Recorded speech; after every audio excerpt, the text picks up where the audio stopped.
"Get on your knees and clean up this mess." Chief Petty Officer Beckett Crowley's voice thundered across the equipment maintenance bay at Naval Amphibious Base Coronado, his words slicing through the humid California morning air.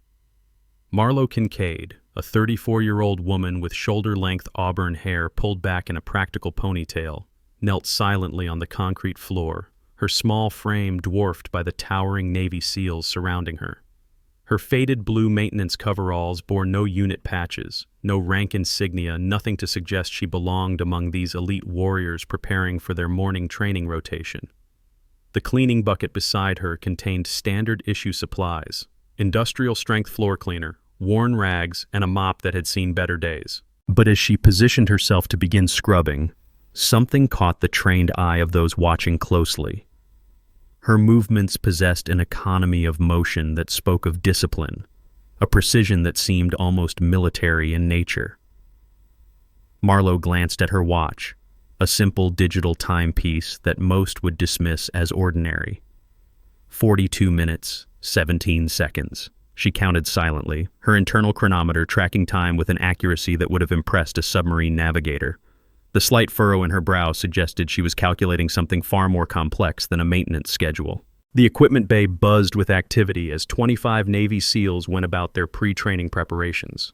Weapons were being cleaned, gear inspected, and the usual military banter filled the air. But all eyes kept drifting back to the small woman on her knees, scrubbing away at a floor that wasn't particularly dirty to begin with. Beckett Crowley stood 6 feet 4 inches tall, his muscular frame intimidating even by SEAL standards. At 32, he had earned his position through a combination of tactical expertise and aggressive leadership that bordered on bullying. His square jaw was set in permanent disapproval, and his gray eyes held the cold calculation of someone who believed might made right. "This is what happens when civilians think they can just waltz into our operational areas," he announced to the gathered SEALs, his voice carrying the authority of rank and the satisfaction of someone enjoying a power trip. "Cleaning ladies belong in administrative buildings, not around classified equipment that costs more than most people's houses." The laughter that rippled through the group was sharp and cruel. These were men accustomed to operating in the most dangerous environments on Earth, trained to view anything out of place as a potential threat. To them, Marlo represented something foreign and potentially compromising to their tight-knit brotherhood.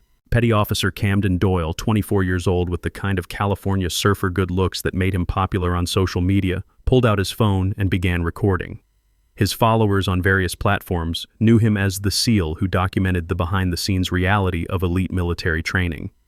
This morning's entertainment was too good to pass up. "Oh man, you guys are not going to believe this," he whispered into his phone's camera, positioning it to capture Marlo's humiliation.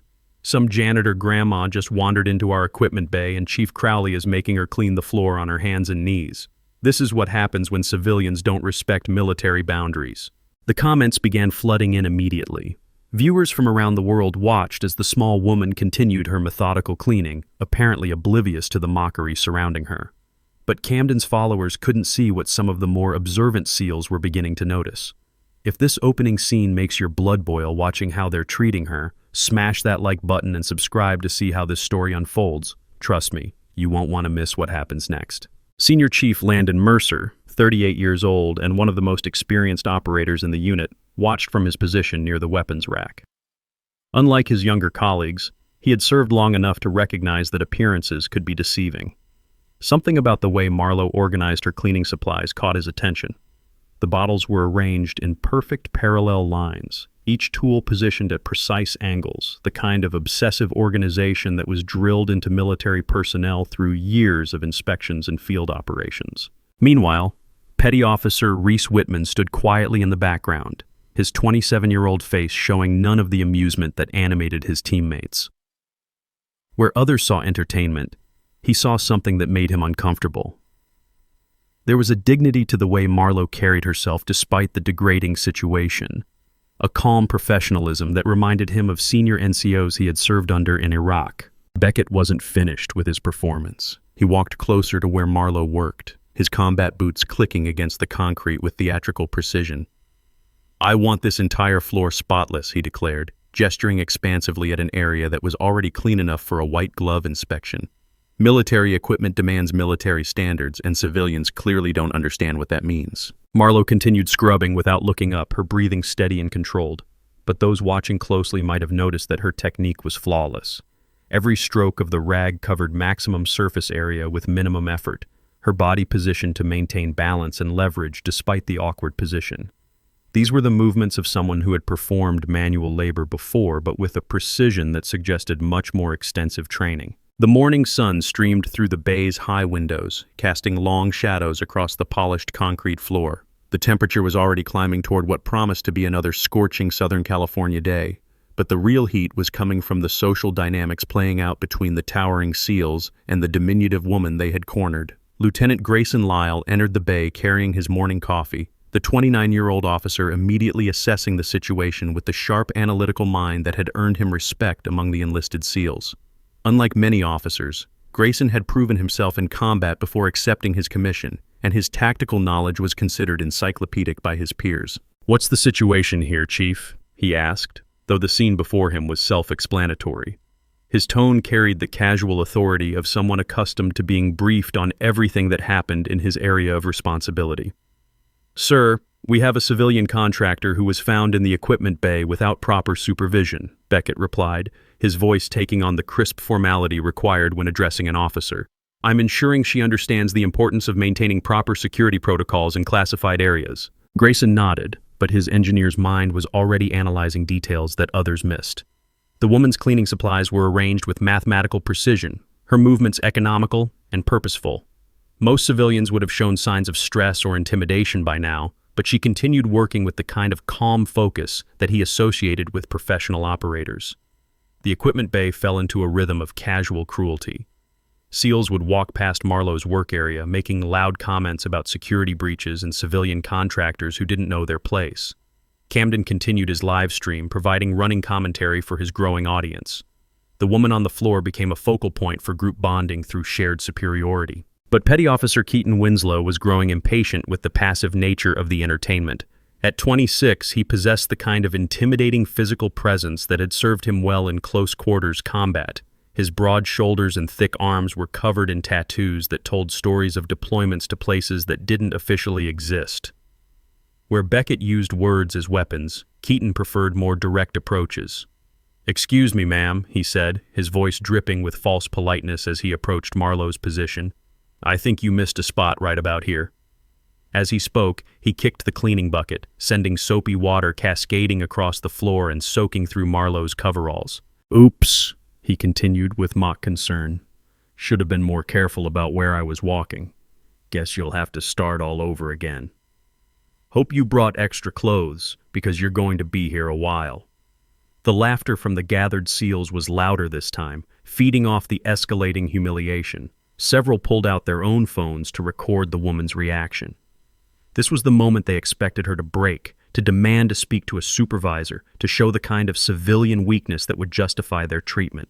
Instead, Marlowe calmly reached for additional rags from her supply kit. As she leaned forward to begin soaking up the spilled water, her movements revealed something that made Landon Mercer take a closer look. Her spine remained perfectly straight despite the awkward position, her head maintaining situational awareness even while focused on the task.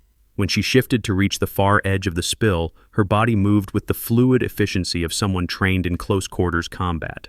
The way she distributed her weight, maintained balance, kept her hands free for rapid movement if necessary, these were not the actions of a civilian janitor. They were the instinctive behaviors of someone whose survival had once depended on never being caught off guard. "You know what I think?" Camden announced to his phone camera, panning across the scene for his viewers. "I think this lady is exactly where she belongs. On her knees, cleaning up after real warriors. Some people are born to serve, and others are born to lead. Guess which category she falls into?" The comments flowing through his live stream were a mix of support and criticism, but the overall sentiment was clear. His followers were enjoying the display of military superiority over civilian weakness. The narrative was simple and satisfying, elite warriors putting a presumptuous civilian contractor in her place. But Grayson Lyle was beginning to have doubts about the narrative they were all accepting. His tactical training included extensive instruction on threat assessment, and something about this situation wasn't adding up. The woman's behavior was too calm, too controlled. In his experience, genuine civilians in intimidating military environments showed visible stress responses: elevated heart rate, shallow breathing, nervous fidgeting, defensive posturing. This woman displayed none of those indicators. Instead, she worked with the methodical patience of someone accustomed to completing difficult tasks under hostile conditions. Her breathing remained deep and steady, her movements deliberate rather than hurried. Most tellingly, she hadn't once asked to leave or demanded to speak to someone in authority. It was as if she was simply waiting for something. "Chief," Grayson said, his voice carrying a note of professional curiosity, "what exactly was this contractor doing when she was discovered in the equipment bay?" Beckett's expression tightened slightly. The truth was that Marlowe had been conducting a routine maintenance inspection, properly authorized and scheduled through the appropriate channels. But admitting that would undermine the entertainment value of the situation, and he was enjoying his position as the orchestrator of her humiliation too much to let facts interfere. "Sir, she was observed handling classified equipment without proper supervision," he replied, choosing his words carefully to avoid outright lies while maintaining the impression of wrongdoing. "Given the sensitive nature of our operations, I felt it was appropriate to ensure she understood the gravity of security protocols." The explanation satisfied most of the watching SEALs, but it raised new questions in Grayson's analytical mind. If she was conducting authorized maintenance, why the public humiliation? If she was conducting unauthorized maintenance, why hadn't she been immediately escorted from the premises? The disconnect between the alleged offense and the punishment suggested either incompetence or deliberate malice on Beckett's part. Marlowe finished cleaning up the spilled water and returned to her original task of scrubbing the floor. But now her work area had expanded significantly, requiring her to cover ground that had been cleaned before Keaton's interference. She approached this setback with the same methodical patience she had shown from the beginning, as if unexpected complications were simply part of the job. The morning training schedule was beginning to assert itself over the entertainment value of humiliating a contractor. SEALs started moving toward their designated training areas, but many lingered to see how the situation would develop. There was an anticipatory energy in the air, a sense that something more significant was about to unfold. Grayson found himself studying the woman more closely, his engineer's training automatically cataloging details that others overlooked. The way she positioned cleaning supplies suggested tactical thinking, creating clear sight lines and maintaining mobility options. Her work clothes were functional rather than fashionable, chosen for durability and freedom of movement rather than appearance. Even her hairstyle was practical, secured in a way that wouldn't interfere with work or become a liability in physical confrontation. Most revealing was her situational awareness. Despite appearing focused on her cleaning task, she was clearly tracking the movement and positioning of everyone in the bay. Her eyes might be directed downward, but her head position and body language indicated she was monitoring potential threats and escape routes. These were not the behaviors of a civilian contractor intimidated by military authority. The maintenance bay's routine activities continued around the ongoing drama. Equipment was cleaned and inspected, weapons were prepared for training exercises, and the normal military bustle provided a backdrop to the psychological theater playing out on the concrete floor. But the longer the situation continued, the more uncomfortable some of the observers became. Reese Whitman caught Landon Mercer's eye and nodded toward Marlowe's position. The two senior SEALs had worked together long enough to communicate without words, and both were beginning to question the entertainment value of what they were witnessing. There was something professionally disturbing about watching a group of elite warriors gang up on a single woman, regardless of her civilian status. But before either could voice their concerns, the situation escalated again. This time, the challenge came from an unexpected direction. "Ma'am," Grayson called out, his officer's authority cutting through the ambient noise of the maintenance bay. "I need you to stop what you're doing and answer some questions." Marlowe looked up for the first time since the ordeal began, her brown eyes meeting Grayson's with a directness that was startling after her previous submissive demeanor. There was no fear in that gaze, no deference to his rank or authority. Instead, there was a calm assessment that made him feel like he was being evaluated rather than conducting an evaluation. "Yes, sir," she replied, her voice carrying a slight rasp that suggested old damage to her vocal cords. The tone was respectful but not subservient, professional rather than intimidated. "I'm told you were found handling sensitive equipment without proper authorization," Grayson continued, his analytical mind already working to test the official version of events. "Before we proceed further, I need you to demonstrate your knowledge of the systems you were allegedly tampering with." The challenge was designed to expose civilian ignorance of military equipment, providing justification for the treatment she had received. Most contractors had cursory knowledge at best of the weapons and gear they were authorized to service. Detailed technical knowledge was restricted to operators and specialized technicians with appropriate security clearances. The gathered SEALs sensed another opportunity for entertainment. This was going to be even better than watching her scrub floors. Now they would witness a civilian contractor trying to bluff her way through technical questions that even some of them couldn't answer completely. "Certainly, sir," Marlowe replied, standing with fluid grace that belied her previous position on her hands and knees. "Which systems would you like me to address?" The question caught Grayson off guard.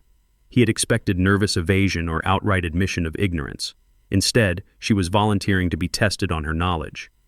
Either she was supremely confident in her abilities, or she was playing a game whose rules he didn't understand. "Let's start simple," he said, gesturing toward the weapons rack that dominated one wall of the maintenance bay. "Tell me the difference between an MK-18 MOD-0 and an HK-416. The question was deliberately technical, requiring knowledge of specific military variants that weren't available to civilian markets. Even experienced contractors might struggle with the detailed distinctions between similar weapons systems. The MK-18 MOD-0 utilizes a 10.3-inch barrel with a gas system optimized for close-quarters battle, Marlowe replied without hesitation. Rate of fire is approximately 700 to 950 rounds per minute depending on configuration. The HK-416 features a 14.5-inch barrel with a piston-driven operating system rather than direct impingement. Muzzle velocity is approximately 2,900 feet per second with standard M855 ammunition. The technical accuracy of her response created a moment of stunned silence in the maintenance bay. This wasn't the surface knowledge of a contractor who had read specification sheets. This was the detailed understanding of someone who had field-stripped these weapons countless times, who understood their performance characteristics under combat conditions. But Grayson was just getting started. His engineering background provided him with an extensive vocabulary of technical challenges, and he was determined to find the limits of her knowledge. "Impressive," he admitted, though his tone remained skeptical. "Now explain the ballistic differences between M855 and MK262 ammunition, and tell me which one you would select for urban operations versus open terrain engagement." This question required not just technical knowledge, but tactical understanding of how ammunition performance affected mission planning. It was the kind of information that only experienced operators possessed, learned through training and combat experience rather than classroom instruction.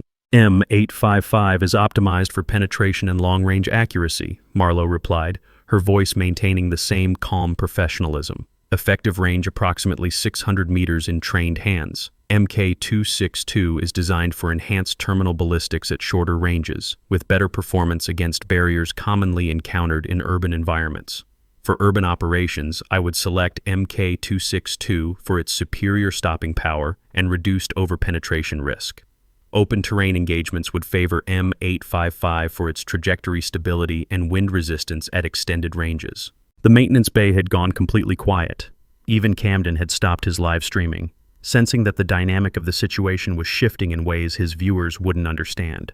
The woman they had been mocking for her civilian ignorance was demonstrating knowledge that exceeded that of many trained operators. But Marlowe wasn't finished. Moving with the same fluid efficiency she had shown while cleaning, she approached the weapons rack and began field stripping an MK-18 with movements that were both economical and impossibly fast. Her hands moved with muscle memory precision, each component removed and replaced in perfect sequence without conscious thought. The disassembly took 17 seconds. The reassembly took 15. Both times were faster than the unit's best recorded performance. Grayson felt a chill run down his spine as he watched the display of technical mastery. This wasn't just knowledge. This was expertise honed through years of practice under conditions where mistakes meant death. The woman they had been treating as a civilian contractor was demonstrating skills that belonged in the armory of a special operations unit. Landon Mercer stepped forward, his experienced eye recognizing something that the younger SEALs were still processing. "Ma'am," he said quietly, "where did you learn to handle weapons like that?" Marlowe's response was simple and devastating. "Various places, Senior Chief, over the years." The implication hung in the air like smoke from a discharged weapon.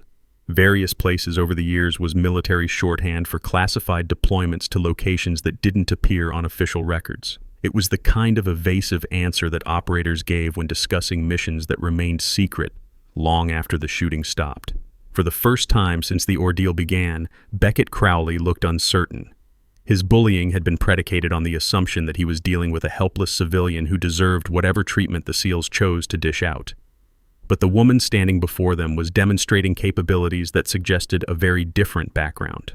Camden fumbled with his phone, unsure whether to continue recording or delete the footage he had already captured. His social media audience expected entertaining content about SEAL superiority over civilian weakness. What they were witnessing instead was a systematic dismantling of that narrative by someone whose qualifications remained mysterious. The morning sun had climbed higher, casting harsh shadows across the maintenance bay and illuminating the growing tension that filled the space. What had begun as casual entertainment at a contractor's expense was evolving into something more complex and potentially embarrassing for everyone involved. But before anyone could formulate an appropriate response to this revelation, the situation took another turn. Commander Pierce Ellery entered the maintenance bay, his 45-year-old frame carrying the authority of decades in special operations. His weathered face was set in the expression of someone who had been informed of a situation requiring his personal attention. The 45-year-old commander possessed the kind of presence that immediately commanded respect. His graying hair was cut in military precision, and his steel blue eyes held the accumulated wisdom of countless combat deployments.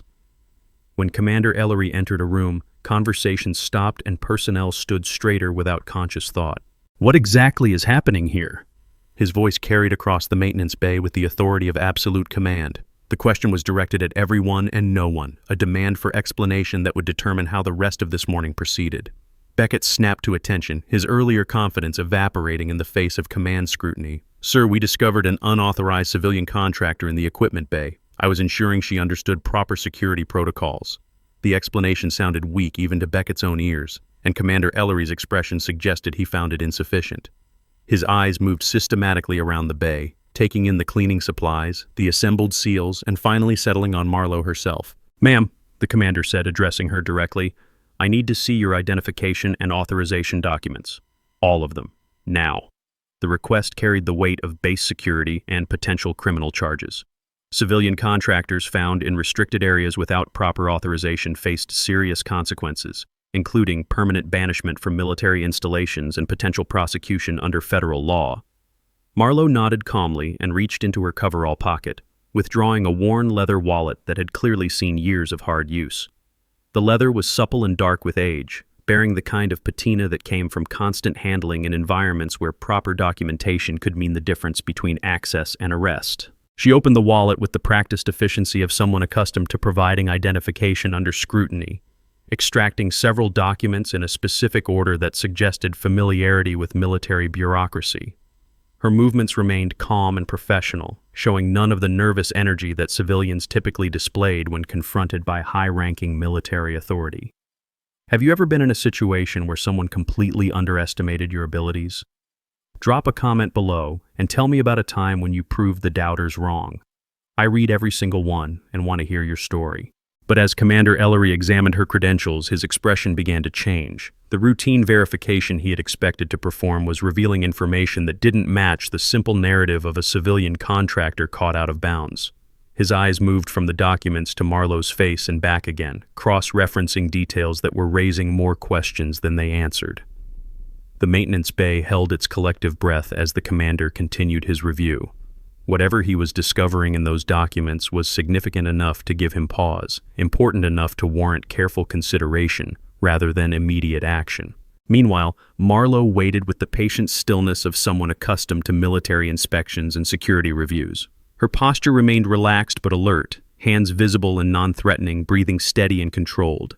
These were the behaviors of someone who had undergone similar scrutiny many times before and understood the importance of projecting calm competence rather than defensive anxiety. The longer Commander Ellery studied her documentation, the more uncomfortable the watching SEALs became. What had begun as entertainment at a contractor's expense was evolving into something none of them had anticipated. The woman they had been mocking was demonstrating levels of professionalism and capability that suggested their initial assessment might have been catastrophically wrong. But the morning's revelations weren't finished. As Commander Ellery continued his review of Marlowe's credentials, his attention was drawn to something that made his expression shift from professional skepticism to sharp interest. Deep in the stack of documents, he had found something that changed everything. His eyes moved to a particular document, then back to Marlowe's face, then to the document again. The kind of double-checking that occurred when presented with information that seemed impossible but was being verified by official sources. "Ma'am," he said slowly, his voice carrying a note of professional curiosity mixed with growing concern. "These credentials indicate you have security clearances that are well above standard contractor levels. They also show access authorizations that are," he paused, searching for appropriate words, "quite extensive." The understatement was evident in his tone. Whatever he was reading suggested that Marlowe's background was far more complex than anyone in the maintenance bay had imagined. Suddenly, the bay's security system activated with a series of electronic beeps that indicated an unscheduled inspection was about to commence. Through the main entrance, a team of base security personnel entered, their presence suggesting that this situation had attracted attention from levels of command that none of the SEALs had expected. The lead security officer, a master sergeant with the bearing of someone accustomed to handling sensitive situations, approached Commander Ellery with purposeful strides. In his hand was a tablet displaying information that appeared to have been transmitted from higher headquarters. "Sir," the master sergeant said, his voice carrying the formality reserved for situations involving classified information, "we need to discuss this contractor's status immediately.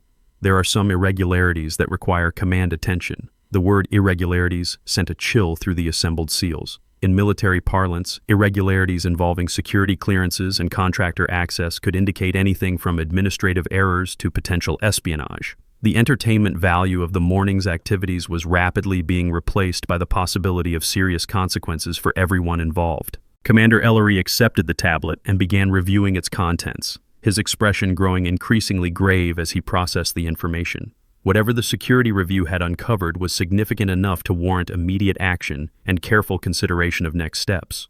Meanwhile, Marlowe waited with the same calm patience she had maintained throughout the ordeal. But now her stillness seemed less like submission and more like the controlled readiness of someone accustomed to situations where routine encounters could escalate into life or death decisions without warning. The morning sun continued its climb toward noon, casting sharp shadows across the maintenance bay and illuminating a situation that had grown far more complex than any of the participants had anticipated. What had begun as casual bullying of a presumed civilian contractor was evolving into a security investigation with implications that none of them fully understood. But hidden in Marlowe's wallet, among the documents that had already surprised Commander Ellery, was one final credential that would change everything. A challenge coin, worn smooth with age and handling, bearing symbols that only a very few people in the world would recognize. When that coin finally emerged, it would answer all the questions about her background and create entirely new questions about why someone with her qualifications was working as a maintenance contractor in a SEAL training facility. The revelation was coming, inexorably, as surely as the California sun was climbing toward its zenith. In a matter of minutes, everything the SEALs thought they knew about this morning would be turned upside down. The woman they had humiliated would be revealed as someone whose service record would make their own accomplishments pale by comparison. But that moment of truth was still pending, hanging over the maintenance bay like a storm front moving in from the Pacific. For now, there was only the growing tension of a situation spiraling beyond anyone's control, and the terrible anticipation of consequences that none of them had seen coming. The security investigation was just beginning, and Marlowe Kincaid was about to become the most important person in the room for reasons that would shock everyone present. The maintenance contractor was about to be revealed as something entirely different, something that would make this morning's treatment of her seem not just inappropriate, but professionally dangerous for everyone involved. Master Sergeant Williams, the security officer, finished conferring with Commander Ellery and turned his attention to the assembled SEALs.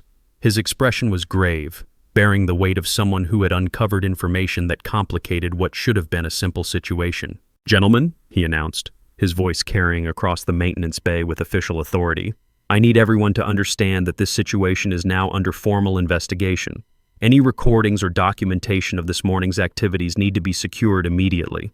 Camden felt his phone grow heavy in his hands as he realized his live stream had captured evidence of what might now be considered official misconduct. His followers had witnessed the systematic humiliation of someone whose actual status was apparently far different from what anyone had assumed. The implications were staggering. If Marlowe possessed the kind of security clearances and access authorizations that seemed to be indicated by the security review, then the morning's activities could be interpreted as harassment of a person operating under official cover. The entertainment value of mocking a civilian contractor was rapidly being transformed into a potential career-ending incident for everyone involved. But the full scope of the morning's miscalculation was still to be revealed. Deep in Marlowe's documentation, nestled among credentials that had already surprised the commander, lay proof of service that would make the previous revelations seem insignificant by comparison. When that evidence finally emerged, it would redefine everything the SEALs thought they understood about capability, service, and the meaning of heroism. The maintenance bay had become a pressure cooker of growing tension and unspoken questions. The woman at the center of the investigation continued to wait with professional calm, as if she had been through similar situations before and understood that patience was often the best strategy when dealing with military bureaucracy and security investigations. But patience had its limits, and the morning's events were approaching a point where the truth would have to emerge. The challenge coin in Marlowe's wallet, bearing symbols of service that transcended rank and branch of service, was about to make its appearance. When it did, the power dynamic in the maintenance bay would shift so dramatically that some of the SEALs would struggle to process the revelation. The morning sun climbed higher, casting harsh light through the bay windows and illuminating a situation that had grown far beyond anyone's expectations. What had begun as routine bullying was about to become a lesson in the dangers of assumptions, the importance of respect, and the reality that heroism often wore the most unexpected disguises. The final revelation was approaching, carried in the worn leather of a wallet that had traveled to places most of the SEALs had never heard of, earned through service that would make their own accomplishments seem like training exercises. Marlowe Kincaid was about to be revealed as someone whose background would redefine their understanding of what it meant to serve at the highest levels of military operations. But that moment was still coming, building toward a crescendo that would leave everyone in the maintenance bay questioning their assumptions about strength, service, and the true meaning of elite military capability.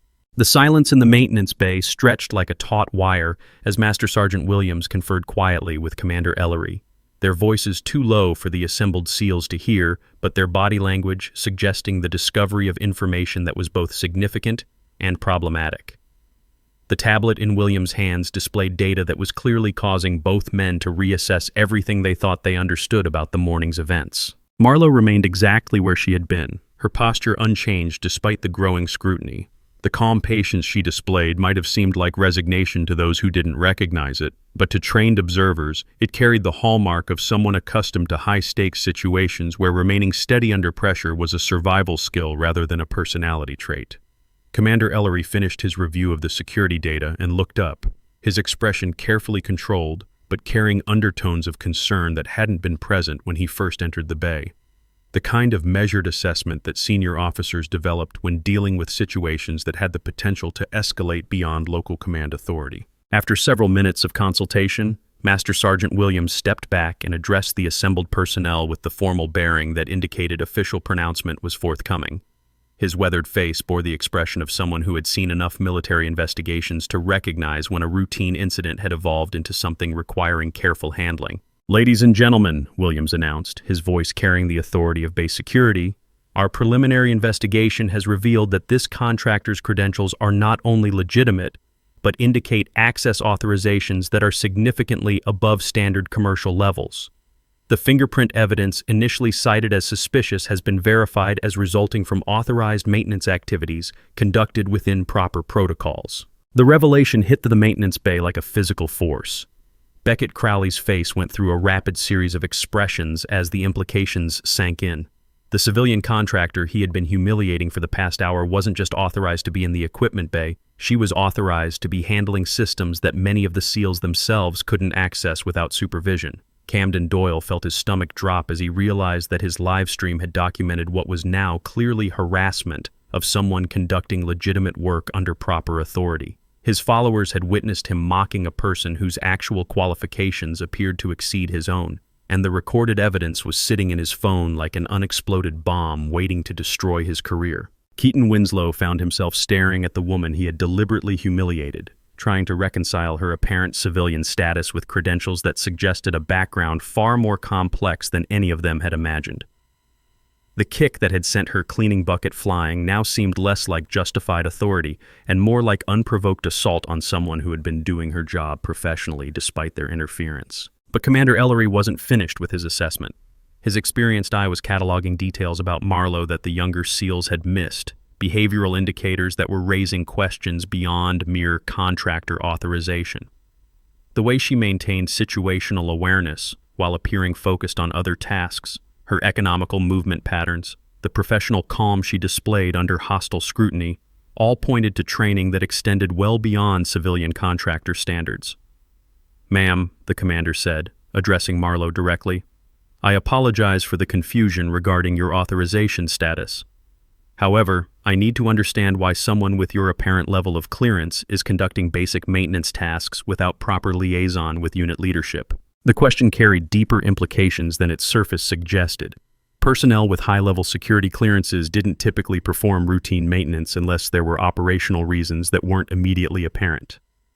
Either there had been a significant administrative error, or Marlowe's presence in the maintenance bay served purposes that went beyond the obvious.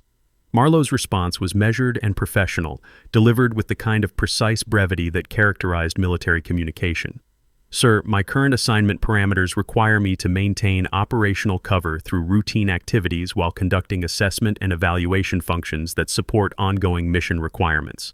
The military jargon was carefully chosen, conveying information while avoiding specific details that might compromise operational security. Assessment and evaluation functions could mean anything from quality control inspections to intelligence gathering, but the implication that her maintenance work was cover for other activities sent a chill through the assembled SEALs. Grayson Lyle felt his analytical mind struggling to process this new information. Someone conducting assessment and evaluation under operational cover wasn't a routine contractor. That kind of assignment suggested connections to intelligence services, Special Operations Command, or other organizations that operated in the shadowy regions between official military structure and classified operations. The morning sun had climbed higher, casting harsh light through the bay windows and illuminating faces that reflected a growing understanding that they had stumbled into something far more serious than routine contractor harassment. The entertainment value of mocking a presumed civilian had evaporated, replaced by the cold realization that their actions might have compromised security protocols they didn't even know existed. Commander Ellery studied Marlowe with the practiced eye of someone who had spent decades evaluating personnel under stress. Her responses were professionally appropriate but revealed training that extended far beyond normal contractor preparation. The way she structured her answers, the terminology she used, even her posture while being questioned, all indicated familiarity with military protocols at levels that should have been impossible for someone in her supposed position. Master Sergeant Williams approached the commander with additional information that had apparently been transmitted during their consultation. The expression on his face suggested that whatever he had discovered was significant enough to warrant immediate attention and careful consideration of next steps. "Sir," Williams said quietly, but not so quietly that others couldn't hear, "the security review has flagged several irregularities in this contractor's background that require command-level attention. Her access history shows patterns that are," he paused, searching for appropriate terminology, "inconsistent with standard contractor profiles." The euphemism was clear to everyone present. Inconsistent patterns in security backgrounds typically indicated one of two things. Either someone was operating under false credentials, or their actual credentials were classified at levels that made standard verification impossible. Given that Williams was discussing the matter openly rather than immediately arresting Marlowe, the second option seemed more likely. Reese Whitman, who had been observing the situation with growing discomfort since it began, finally found his voice. "With respect, sir," he said, addressing Commander Ellery, "I think we may have made some serious errors in judgment this morning. This woman has been conducting authorized work while we've been treating her like an intruder." The admission carried weight coming from Reese, whose reputation for careful observation and sound judgment was well established within the unit.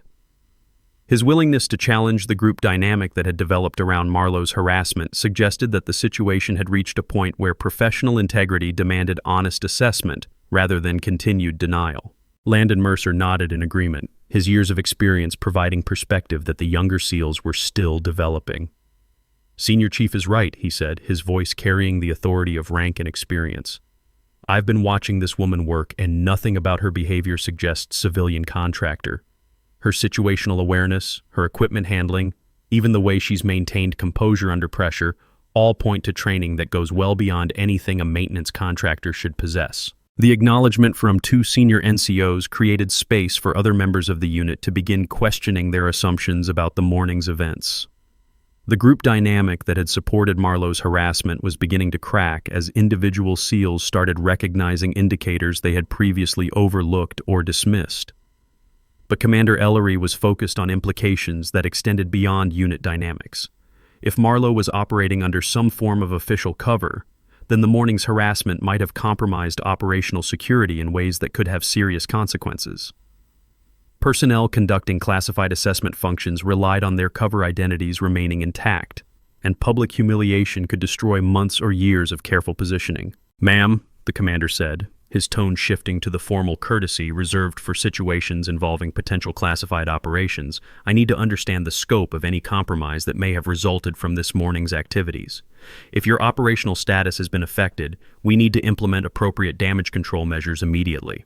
The question was simultaneously an apology and a professional assessment of security implications. Commander Ellery was acknowledging that his personnel had potentially interfered with classified operations, while simultaneously trying to determine what corrective actions might be necessary to prevent further damage. Marlowe's response revealed the first hint of emotion she had shown since the ordeal began, a slight tightening around her eyes that suggested the morning's events had indeed affected whatever mission she was conducting. "The compromise is manageable, sir," she said, her voice maintaining professional calm despite the implications of her words. "However, certain timeline adjustments may be necessary to maintain operational integrity." The military euphemisms painted a picture of classified operations that had been disrupted by the morning's harassment. Timeline adjustments suggested that missions might need to be delayed or modified. Operational integrity referred to the complex web of security measures that protected sensitive activities. The SEALs were beginning to understand that their entertainment at Marlowe's expense might have had consequences extending far beyond hurt feelings. Camden Doyle was wrestling with the realization that his social media documentation of the morning's events might have recorded compromising information about classified operations. His phone contained footage of someone whose actual identity and mission were apparently far different from what any of them had understood, and that footage was potentially accessible to anyone with sufficient technical skills and hostile intentions. But the full scope of the morning's miscalculation was still to be revealed. Hidden in Marlowe's wallet, among the credentials that had already surprised the security review, lay evidence of service that would redefine everyone's understanding of capability and heroism. The challenge coin that had traveled through deployments to places that didn't appear on official maps was about to make its appearance. Commander Ellery continued his careful questioning, trying to determine the extent of any operational compromise while avoiding direct discussion of classified information in an unsecured environment. His years of experience in special operations had taught him to recognize when routine situations concealed more complex realities, and everything about this morning suggested layers of complexity that were only beginning to emerge. The maintenance bay had taken on the atmosphere of a crime scene, with personnel carefully avoiding actions that might further compromise whatever investigation was unfolding. The casual military banter that normally filled the space had been replaced by careful conversations and nervous glances as the implications of the morning's events continued to expand. But as Commander Ellery studied Marlowe more closely, his attention was drawn to details that previous observers had missed. Her hands, which had shown such precise control while handling weapons and equipment, bore scars that spoke of experiences extending well beyond routine maintenance work. Small marks that could have resulted from close-quarters combat, burns that might have come from explosive devices, calluses that suggested extensive training with specialized equipment. Most telling was a distinctive scar pattern on her left wrist, partially concealed by her work clothes but visible when she moved her arms in certain ways. The commander found himself staring at those marks with growing recognition, as if they triggered memories of briefings and intelligence reports from his own classified background. "Wait," he said suddenly, his voice carrying a note of sharp recognition that cut through the ambient tension. His eyes were fixed on Marlowe's wrist with the intensity of someone processing impossible information. "That scar pattern," he continued, moving closer for a better look. "I've seen that before. The declaration sent a ripple of attention through the maintenance bay as everyone tried to understand what the commander had recognized. Marlowe's expression shifted subtly, the professional calm she had maintained giving way to something that might have been resignation or perhaps relief that concealment was no longer necessary. "Ma'am," Commander Ellery said, his voice carrying the weight of dawning understanding, "I need you to remove your jacket. Now." The request carried implications that went beyond routine security checking. In military environments, requests to remove clothing typically indicated either weapon searches or identification verification, and given the commander's focus on Marlowe's scars, the latter seemed more likely. Marlowe nodded with the calm acceptance of someone who had been expecting this moment to arrive. She reached for the zipper of her work jacket with movements that were economical and professional, showing none of the nervous energy that civilians typically displayed when subjected to this kind of scrutiny. As the jacket came off, revealing the black tank top underneath, the first glimpses of what lay beneath became visible. The SEALs could see the edges of what was clearly an extensive tattoo, professional work that covered significant portions of her back and shoulders. But it wasn't until she turned to hang her jacket on a nearby equipment rack that the full scope of the artwork became apparent. The tattoo was massive, covering nearly her entire back in intricate detail that spoke of thousands of dollars and countless hours of professional artistry. But more than its size or quality, it was the specific imagery that caused the maintenance bay to fall into stunned silence. At the center was a Navy SEAL trident, rendered in perfect detail with shading and dimensioning that made it appear three-dimensional against her skin. But this wasn't just any trident tattoo that military personnel might get to commemorate their service. Below the traditional symbol, in letters that seemed to be carved rather than inked, were the words DevGru Sigma. The designation hit the assembled SEALs like a physical blow. DevGru was Naval Special Warfare Development Group, the most elite unit within the SEAL community, an organization so classified that its very existence was rarely acknowledged officially. Sigma designation within DevGru indicated operational status at levels that transcended normal special operations, missions that were so sensitive they were compartmentalized even from other special operations personnel. But the tattoo wasn't finished delivering its revelations. Beneath the unit designation, in smaller but equally precise lettering, was a single word that carried implications none of them were prepared for: Ghostwalker. Commander Ellery's face drained of color as recognition hit him with the force of a physical assault. His legs seemed to lose strength, and he instinctively moved to an attention posture that was driven by reflex rather than conscious thought. The name Ghostwalker was legendary within certain classified circles, associated with operations that had been so successful and so sensitive that details remained compartmentalized years after their completion. "Dear God," he breathed, his voice barely audible over the ambient noise of the maintenance bay. His eyes moved from the tattoo to Marlowe's face and back again, cross-referencing memories of classified briefings with the reality standing before him. You're her. You're the operator we've been looking for." The declaration sent shockwaves through the assembled SEALs as the implications began to register. The woman they had been mocking for the past several hours wasn't just a civilian contractor or even a former service member working in maintenance. She was someone whose operational record was apparently significant enough to warrant command-level recognition and whose identity had been concealed behind contractor cover for reasons that were now becoming terrifyingly clear. Several of the younger SEALs found themselves dropping into attention positions without conscious thought, military conditioning overriding their confusion as they processed the revelation that they had been in the presence of someone whose actual rank and service record exceeded their own. The group dynamic that had supported harassment and mockery was collapsing under the weight of recognition that they had targeted someone whose qualifications made their own accomplishments seem like training exercises. Beckett Crowley felt his knees go weak as he realized the magnitude of his error.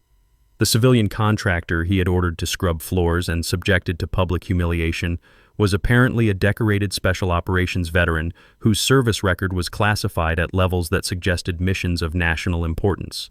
His career, which had been built on aggressive leadership and tactical expertise, was now threatened by a few hours of misjudgment that had targeted the wrong person in the most devastating way possible. But Commander Ellery wasn't finished processing the implications of what he had discovered. His memory of classified briefings was providing context that made Marlowe's presence at the facility understandable while simultaneously raising new questions about operational security and mission parameters.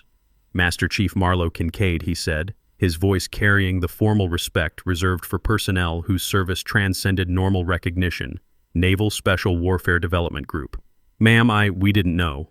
The apology was sincere but inadequate, carrying the weight of professional embarrassment and the recognition that his command had potentially compromised classified operations through ignorance and poor judgment. The formal recognition of her rank and unit affiliation sent additional shockwaves through the maintenance bay. Master Chief was the highest enlisted rank in the Navy, reserved for personnel whose expertise and leadership were considered irreplaceable. Someone with that rank operating under contractor cover suggested missions that required the highest levels of skill and discretion. Marlowe's response was characteristic of her professionalism throughout the ordeal. "Sir," she said simply, "operational cover requires certain sacrifices. Your personnel were responding to information available to them." Her voice carried no recrimination despite the humiliation she had endured, maintaining the kind of professional courtesy that characterized elite military personnel even under adverse circumstances. But Camden Doyle was struggling with implications that extended beyond immediate command dynamics. His social media documentation had recorded the systematic harassment of someone whose actual service record apparently included operations that were classified beyond his security clearance. The footage on his phone represented potential security violations that could result in serious criminal charges rather than simple disciplinary action. The morning sun continued its climb toward noon, casting harsh shadows across the maintenance bay and illuminating faces that reflected a spectrum of emotions from horror to disbelief. What had begun as routine harassment of a presumed civilian had evolved into a security incident with implications that none of them had anticipated. Commander Ellery found himself struggling to process the full scope of the situation. Personnel with Master Chief Kincaid's apparent background didn't appear at training facilities without operational reasons that were both significant and sensitive. Her presence suggested missions that were compartmentalized even from base command, activities that required the kind of deep cover that contractor status provided. "Ma'am," he said carefully, "I need to understand the scope of your current mission parameters and any compromise that may have resulted from this morning's activities. If timeline adjustments are necessary, we need to coordinate through appropriate channels immediately." The question was simultaneously professional courtesy and damage control assessment. Commander Ellery was acknowledging that his facility had potentially interfered with classified operations while trying to determine what corrective actions might be necessary to prevent further compromise. Marlowe's response revealed operational complexity that had been concealed behind her maintenance contractor cover. "Sir," she said, her voice taking on the crisp formality of operational briefings, "my assessment mission has a completion timeline that allows for certain flexibility. However, the compromise of operational cover may require acceleration of certain phases to maintain mission integrity." The military euphemisms painted a picture of classified operations that had been disrupted but not destroyed by the morning's harassment. Assessment missions suggested intelligence gathering or personnel evaluation activities, while references to timeline acceleration implied that whatever she was investigating might need to be concluded more rapidly than originally planned. But the revelation of her true identity was also triggering memories in Commander Ellery that provided context for why someone with her background might be conducting covert assessment at a SEAL training facility. Intelligence reports from his own classified background were connecting with the reality of Master Chief Kincaid's presence, suggesting operational complexities that extended far beyond routine training activities. "Ghostwalker," he said, his voice carrying the weight of recognition and perhaps a touch of awe. "Operation Crimson Shore. 47 hostiles eliminated, 23 hostages extracted, solo penetration of hostile territory maintained for 72 hours without support or resupply." The operational summary hit the maintenance bay like an artillery strike. The SEALs found themselves confronting the reality that they had been in the presence of someone whose single operation accomplishments exceeded what most of them might achieve in entire careers. 47 confirmed enemy kills represented more combat success than many entire units achieved, while solo operations lasting 3 days spoke to survival skills and tactical expertise that bordered on legendary. The reference to Operation Crimson Shore provided context for the Ghostwalker designation. Moving unseen through enemy territory for extended periods required skills that transcended normal special operations training, capabilities that were developed through experience in environments where detection meant death and mission failure could result in civilian casualties on a massive scale. But the operational briefing also revealed why Master Chief Kincaid might be conducting assessment activities at a SEAL training facility. Personnel with her background were uniquely qualified to evaluate the capabilities and psychological fitness of operators being prepared for similar missions, activities that required deep cover to prevent compromise of assessment criteria. The cascade of consequences was beginning to unfold across multiple levels of command and operational structure. At the personal level, the SEALs who had participated in Marlowe's harassment were facing potential disciplinary action for mistreating a decorated veteran whose service record exceeded their own. Beckett Crowley, as the primary instigator, was likely facing career-ending consequences for his role in what could now be classified as assault on a senior enlisted person conducting classified duties. At the unit level, the incident had revealed gaps in security protocols and personnel management that had allowed the systematic harassment of someone operating under official cover. Mandatory training and policy revisions would be necessary to prevent similar incidents from compromising future operations. The implications extended to base-level security procedures that had failed to protect classified personnel from harassment while conducting authorized activities. Clearance verification processes would need to be overhauled to ensure that personnel with Master Chief Kincaid's level of authorization were properly identified and protected regardless of their cover status. Beyond immediate military consequences, the incident was highlighting broader issues about the treatment of female veterans and the recognition of service members whose contributions occurred in classified environments. Master Chief Kincaid represented thousands of personnel whose most significant achievements remained hidden behind security classifications, invisible to the public recognition that other service members received. The Navy would need to implement new programs to ensure that personnel transitioning from classified operations to other duties received appropriate respect and protection, regardless of their current assignment or apparent status. The Ghost Veteran Recognition Initiative would emerge from incidents like this one, designed to protect the dignity of service members whose sacrifices remained hidden. But the most immediate consequences were playing out in the maintenance bay as the SEALs struggled to process the magnitude of their error. Camden Doyle was frantically trying to delete his social media content, realizing too late that documented evidence of harassing a classified operator could result in serious criminal charges rather than simple embarrassment. Keaton Winslow found himself staring at Master Chief Kincaid with a mixture of horror and respect, trying to reconcile the woman he had deliberately humiliated with someone whose combat record apparently exceeded anything he might achieve in his career. The kick that had sent her cleaning supplies flying now seemed less like justified authority and more like assault on a decorated war hero. Commander Ellery was coordinating with Master Sergeant Williams to implement immediate damage control measures, but the scope of the incident was expanding beyond local command authority. Word of the harassment would inevitably reach higher headquarters, triggering investigations that would examine everything from individual conduct to systemic failures in security procedures. The morning's entertainment had become a career-defining moment for everyone involved, but not in the way any of them had anticipated. What had begun as casual mockery of a presumed civilian contractor had evolved into a case study of institutional failure and personal misconduct that would influence policy and training for years to come. But Master Chief Kincaid was already moving beyond the immediate crisis toward operational necessities that transcended personal grievances or command embarrassment. Her secure communication device, concealed within what appeared to be routine maintenance equipment, was receiving priority messages that indicated her covert mission was approaching critical phases. The device displayed encrypted text that only she could decrypt, but the urgency indicators were clear even to casual observation. Whatever assessment she had been conducting was reaching conclusions that required immediate action, and the morning's compromise of her cover identity might actually facilitate, rather than hinder, the next phase of operations. "Sir," she said, addressing Commander Ellery with the professional courtesy that characterized her interactions despite the morning's mistreatment, "I need to discuss certain operational requirements with you privately. My mission has reached a point where command coordination is necessary." The request carried implications that extended beyond damage control or disciplinary action. Master Chief Kincaid was indicating that whatever she had been investigating at the facility had reached conclusions that required command-level attention and potential operational support. As they moved toward a secure briefing area, her final actions in the maintenance bay carried symbolic weight that wasn't lost on the observing SEALs. She collected her cleaning supplies with the same methodical precision she had maintained throughout the ordeal, organizing them with the kind of professional attention to detail that characterized elite military personnel regardless of their assigned duties. The cleaning rag was folded with the same precision she had once used for parachute packing. Each tool returned to its designated position with movements that reflected years of training where equipment maintenance could mean the difference between mission success and catastrophic failure.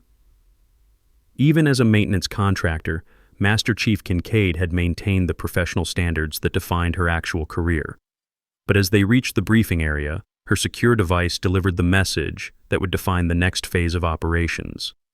The screen displayed a priority communication that caused her expression to shift from professional calm to focused intensity. Sigma package compromised. Asset extraction required. How soon can you deploy? The message represented the convergence of her covert assessment mission with operational necessities that required immediate response. Whatever she had been investigating at the SEAL training facility had apparently confirmed intelligence about compromised operations that threatened personnel in the field. Master Chief Kincaid turned to Commander Ellery with the kind of professional directness that characterized special operations personnel when missions transitioned from planning to execution. "Sir," she said, her voice carrying the authority of someone whose operational experience exceeded local command structure, "I need to borrow some of your personnel. There's a job that needs finishing." The request carried implications that transformed the morning's harassment incident into something approaching operational opportunity. Master Chief Kincaid's assessment had apparently identified personnel whose capabilities matched requirements for whatever extraction operation was being planned. The secure briefing area contained classified mission boards that displayed intelligence from ongoing operations around the world. As they entered, Commander Ellery followed her gaze to a section that showed photographs of Navy intelligence personnel whose status was listed as missing or compromised in hostile territory. The images provided context for the urgent message she had received. Sigma package referred to a classified intelligence operation that had apparently been discovered by hostile forces, putting American personnel at risk of capture or elimination. The extraction mission would require the kind of specialized skills that Master Chief Kincaid possessed, supported by personnel whose capabilities she had been covertly assessing. But hidden in her maintenance closet, concealed behind cleaning supplies and routine equipment, was a gear bag that told the real story of her presence at the facility. The contents would have been recognizable to any special operations veteran: night vision equipment, specialized communication gear, weapons that weren't available through normal supply channels, and medical supplies designed for trauma treatment in hostile environments. The maintenance contractor identity had been perfect cover for positioning the equipment and personnel necessary for rapid deployment to locations that required immediate response capability.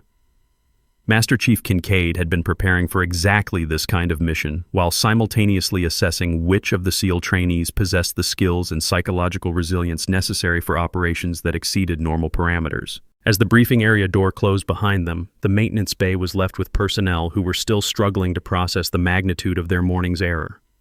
The woman they had mocked and humiliated had been revealed as someone whose service record made their own accomplishments seem insignificant, whose current mission apparently involved life and death decisions that could affect national security. The morning sun had reached its zenith, casting harsh light through the windows and illuminating equipment that had been touched by hands whose capabilities extended far beyond routine maintenance.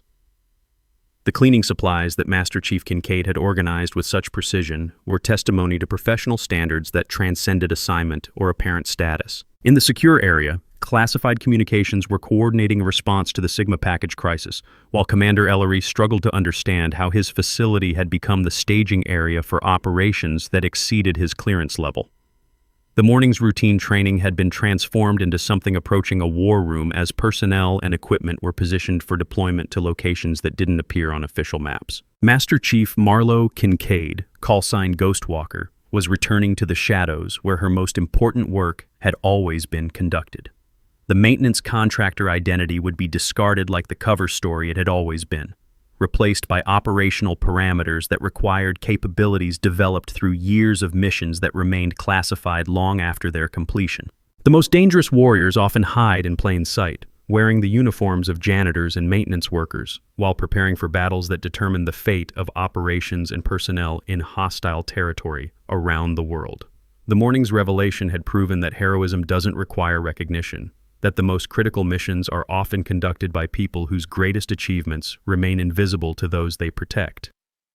As classified communications coordinated extraction operations that would unfold in places most Americans would never hear about, the maintenance bay stood empty, except for cleaning supplies arranged with military precision and the memory of assumptions proven catastrophically wrong. The entertainment had ended, but the real work was just beginning.